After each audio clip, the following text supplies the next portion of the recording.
crime fighters, this is Straight Talk, and I am Ray the DA. Just a few days ago, the outgoing governor of Mississippi, his name is Haley Barbour, pardoned about 208 convicted criminals during his last 48 hours in office. 41 of them were murderers, sex offenders, or child molesters. Now understand, a pardon is the equivalent of saying the crime never happened. By expunging their records, these convicted criminals can now buy and own guns. Pardoned sex offenders no longer need to register as sex offenders or report where they are living. As offensive as all of that is, what is the most offensive to those of us who care about crime victims and how they're treated is the shabby way the families of these murder victims were treated by this guy, the Mississippi governor. For example, pardoned murderer Joseph Osment murdered a convenience store clerk, Ricky Montgomery, by shooting him twice in the head during an armed robbery in 1992. When Ricky's sister learned that her brother's killer had been pardoned, she said, "It just ripped my heart out. It was a slap in the face." Another killer, David Gatlin, shot and killed his wife in 1993 while she held their 2-year-old child. Randy Walker was also shot and left for dead as this outlaw left the scene. The governor ought to look me in the eye and tell me he let this guy go. He didn't. He's a coward, Walker said. And when the sister of that victim learned this killer was pardoned, she said, "There is pain and fear for our life. Disgust, it's an insult."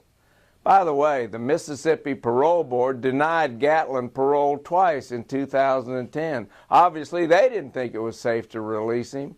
Another, Anthony McRae, pardoned murderer, convicted in 2001 for killing his wife. Charles Hooker was sentenced to life for a 1992 murder.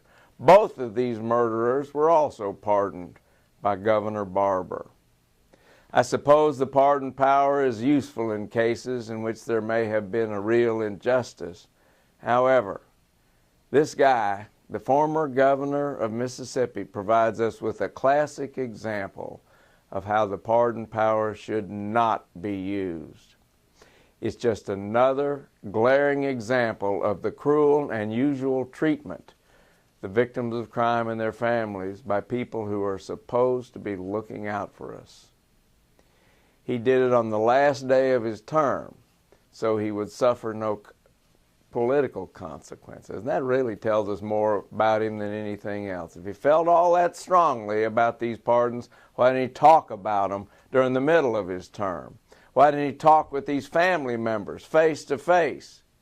He didn't, because his character, value, and judgment about what is important just didn't seem to measure up. And now he's on what they call the paid speakers tour.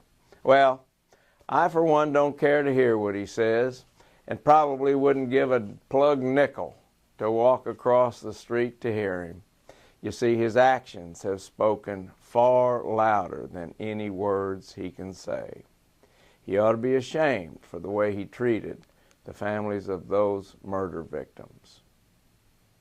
I'm Ray the DA, and this is Straight Talk.